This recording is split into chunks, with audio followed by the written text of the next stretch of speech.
Hi friends आबार एसे गेছে তোমাদের সঙ্গে একটা নতুন রান্নার রেসিপি শেয়ার করার জন্য। এই দেখো আমি কড়াইতে মশলা দিয়েছি, মধ্যে দিয়েছি পেঁয়াজ বাটা, আদা বাটা আর সরষে আর তার মধ্যে দিয়েছি 1 চামচ নুন, 7 চামচ হলুদ, 1 চামচ জিরের গুঁড়ো, 7 চামচ ধনের গুঁড়ো আর 1 চামচ লঙ্কার গুঁড়ো দিয়ে মশলাটাকে আমি কষাচ্ছি। এখন কষানো হবে কী বানাচ্ছি সেটা তোমাদেরকে বলছি আর কি। এই মশলাটা ভেজে একটু রেসিপিটা হবে, তো দেখো মশলাটাকে ভালো করে আমাকে কষাতে হবে যাতে মশলা দিয়ে তেল ছাড়ে, তাহলে বুঝবো মশলাটা আমার কষানো হয়ে গিয়েছে। চলো আজকে কী বানাচ্ছি সেটাও তোমাদের দেখাচ্ছি। এই দেখো এখানে আমার ট্যাংরা, এই হচ্ছে ট্যাংরা। এখানে আমার ট্যাংরা মাছগুলোকে 2 টুকরো করে কাটা রয়েছে, মোটা মোটা ট্যাংরা মাছ। তো এই ট্যাংরা মাছের ঝাল বানাবো। চলো এবার কীভাবে কী করবো চলো সঙ্গে থাকো আর দেখতে থাকো। এটা দেখো আর মশলাটা কষানো হচ্ছে।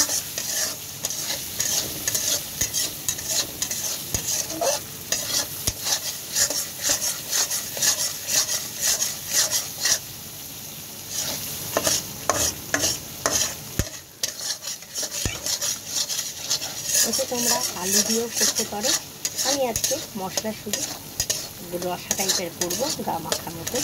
এতে আলু দিয়ে দিলেও হবে, ট্যাংরা মাছের ঝোলের মতন হয়ে যেত, তো ঝোল ঝোল ভাব রাখা যেত। কিন্তু আজকে আমি গা মাখা করবো, মানে খুব বেশি গা মাখা না, আবার গা মাখা।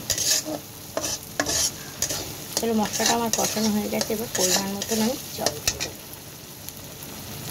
তো দেখো আমি পরিমাণ মতন জল দিয়ে দিয়েছি, এবার মাছগুলোকে একে একে ছেড়ে দেবো যাতে এর মধ্যে মশলাগুলো ঢুকে।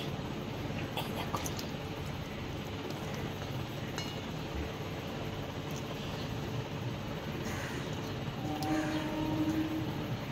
নিয়েছো, সবকটা মাছ আমি ঝোলে দিয়ে দিলাম আর এটাকে এইভাবে মিলিয়ে দিলাম। তো চলো এটাকে ফুটুক, আমি ঘুরে আসছি আর কেমন নাবাচ্ছি সেটুকু তোমাদের সঙ্গে শেয়ার করবো, সঙ্গে থাকো। আর মাছের ঝালটা একদম রেডি হয়ে গিয়েছে। তো আজকের এই রেসিপিটা যদি তোমাদের ভালো লেগে থাকে তো অবশ্যই একটা লাইক, কমেন্ট, শেয়ার, সাবস্ক্রাইব করতে একদম ভুলো না। আর পাশে থাকা বেল আইকনটা প্রেস করে দিও যাতে নিত্য নতুন ভিডিও যখনই আমি আপলোড করব তোমাদের কাছে আগে পৌঁছে যাবে। দেখো আমার মাছের ঝালের কালারটা কত সুন্দর হয়েছে। আর বেশি আমি গা মাখা করবো না, কারণ ভাতের সঙ্গে খেতে একটু রসা না হলে ভালো লাগে না। তো চলো আজকের জন্য টাটা। চলো তোমাদের আমি জায়গায় ঢেলে দেখাচ্ছি আজকে কেমন লাগছে। আজকে ট্যাংরা মাছের ঝাল, ট্যাংরা মাছের তেল ঝালটা কেমন লাগছে। তো ভালো লাগলে অবশ্যই একটা লাইক, কমেন্ট, শেয়ার করো।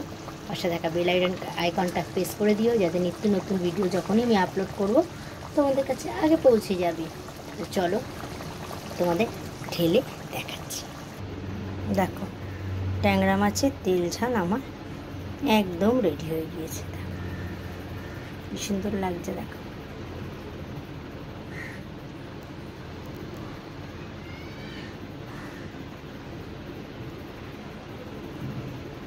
তো আজকের জন্য টাটা, আবার কালকে একটা নতুন রেসিপি নিয়ে তোমাদের সঙ্গে অনেক কথা হবে। আর যদি ভালো লাগে আমার রেসিপিটা তো কমেন্টের মাধ্যমে জানিও কেমন লাগলো আমার রেসিপিটা। খুব সহজ, তাড়াতাড়ি, মানে খুব তাড়াতাড়ি হয়ে যায় এরকম একটা রেসিপি। তো আজকের জন্য টাটা।